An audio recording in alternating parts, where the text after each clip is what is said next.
It's time for the UTM News with He's So Wise.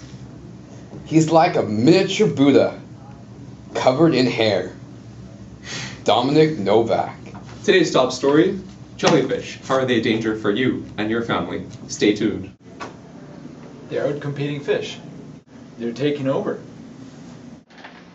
They're able to survive in anoxic conditions. What are we to do? They're coming for you. Oh, hey guys, we have an exciting treat for you today. So we have Jerry interviewing University of Toronto's very own Dr. Chuck Testa. Stay tuned. Here with Dr. Chuck Test. It's Testa. Testy, sorry. It's Testa. Who cares? Anyways, tell us a little about the feeding habits and of these jellyfish and what makes them so successful. Well, the jellyfish have a flexible diet. Mm-hmm. So it allows them to live in patchy food environments. Right? And I've heard their growth and reproduction has to do a lot with this equation.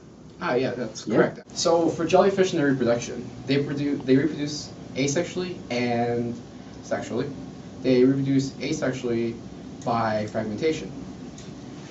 And because they can reproduce asexually and sexually, they actually have a rapid reproduction. We've been hearing a lot about predator release hypothesis. Since these creatures are so invasive, is there any hope there's a decline in the population in the future? Good point, Jerry. It's actually very highly unlikely that there will be a decrease in the population of the jellyfish. Mm-hmm. For the reasons I stated before, like their feeding habits and their reproduction rates, but also the way they survive. Because of their flexible diets, and because they reproduce asexually and sexually, almost impossible to decrease the population of jellyfish because they can survive in any environmental condition. Right. So thank you, Dr. Testy. Don't touch me. Oh, sorry. Right back at you.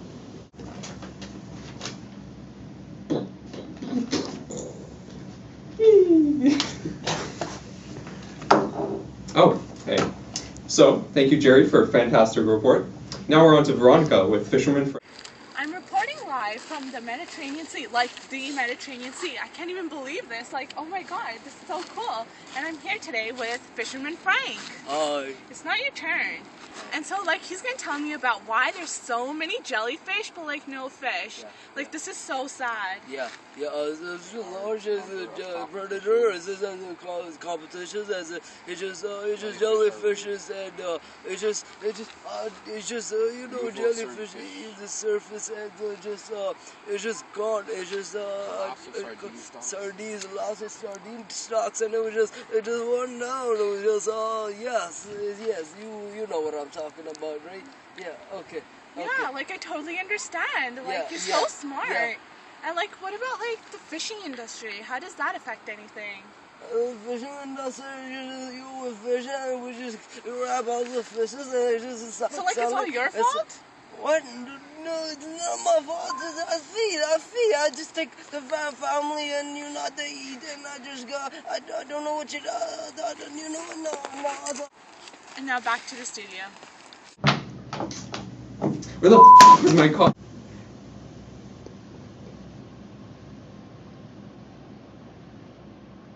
Thank you, Dominic. I'm here with Ross Geller, who's going to be talking about ocean conditions and climate change. So my current research is about ocean conditions, more specifically temperature. We find that at warmer temperatures there's more jellyfish proliferation. So if we go deeper down in oceans, we see that there's hydrothermal vents. And at these vents, the increase in jellyfish is more abundant because there's more nutrients. And this can be related to climate change. Because climate change does increase global temperatures of waters, we can take the research that we saw at the hydrothermal vents and it's analogous to the entire ocean. Later on, my colleague is actually going to be speaking more about this. So, thank you, Ross. Thanks, man. Right back at you. And I'd say, hey, what a wonderful kind of we could learn to walking. Oh, yeah, okay. Thanks, Jerry, for that fantastic report. Now we're on to Veronica with Bob the Fish. On to you, Veronica. Right. Joining us now is Bob the fish from Bikini Bottom. Thanks for calling in, Bob. It's a pleasure. And I am here to talk about how predation, competition, and overfishing have led to a decline in fish population.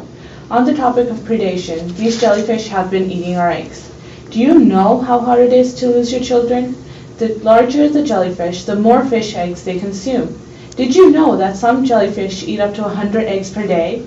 Another problem is competition. Clearly, jellyfish and us are competing for the same space and food resources. It is hard to compete with something that is so overpopulated. Lastly, not only are the jellyfish after us, so are you humans. Simply because humans do not want to eat jellyfish, which is very unfair to us. By getting rid of us, humans are opening up more food resources for the jellyfish. Humans are not looking at the long-term effects of this. There will surely be a decline in diversity of oceanic ecosystems. There is clearly a problem, and I demand justice. Thanks for your words, Bob. Now back to studio. This time we have a real doctor, Dr. Richter, here with Veronica. And now we're going to ask Dr. Richter about his research on the factors affecting jellyfish. So the first one is eutrophication. Well, the first thing is that there's lots of nutrients that are added to coastal zones, and these nutrients are rich in nitrogen and phosphorus, but very little, but poor in silica, and that reduces the primary and secondary producers. And as it turns out, jellyfish have a great tolerance for polyps, medusa, and low oxygen conditions, and that then causes basically their populations to explode. What about translocation?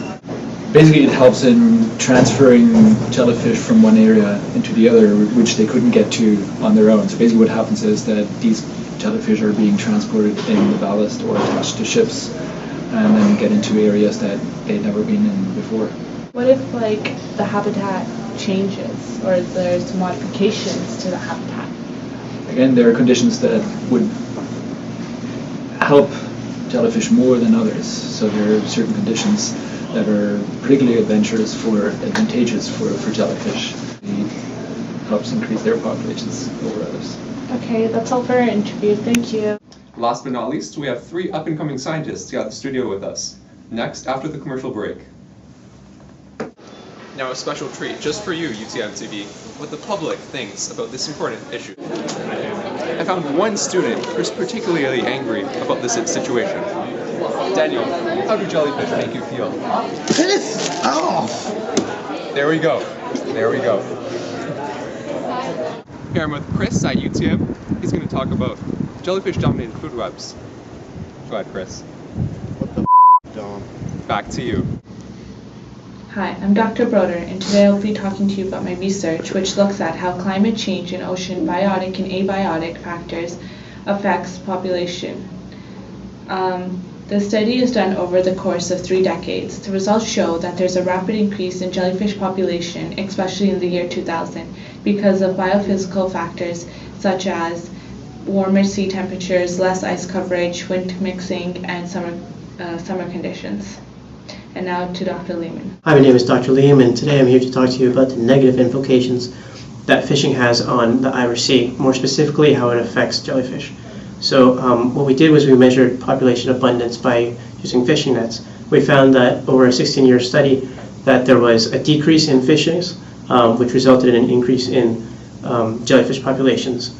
Not only that, in the specific areas that were overfished, but in surrounding areas that weren't overfished, we saw a rise in jellyfish populations, which leads us to believe that the dominated population effect is not just localized, but affects the oceanic conditions in general. Now I'm going to throw it to Dr. Priento. The primary research that I was doing was trying to see if the jellyfish in different containers that I had set at different temperatures would grow differently. So we actually had crazy growth at 30 degrees, a bit less at 24, and a bit less at 20, and almost none at around 15. We found that better temperatures yielded more polyp growth, and this can be related to climate change because clearly we're having a lot of oceans that are warming up in temperatures. So, as you can see, increase in temperatures leads to increase in jellyfish growth. And back to the newsroom. Thanks for that. That's it for our report on jellyfish-dominated food webs. Stay classy, UTM. I'm Dominic Novak? Damn it, who typed a question mark on a teleprompter?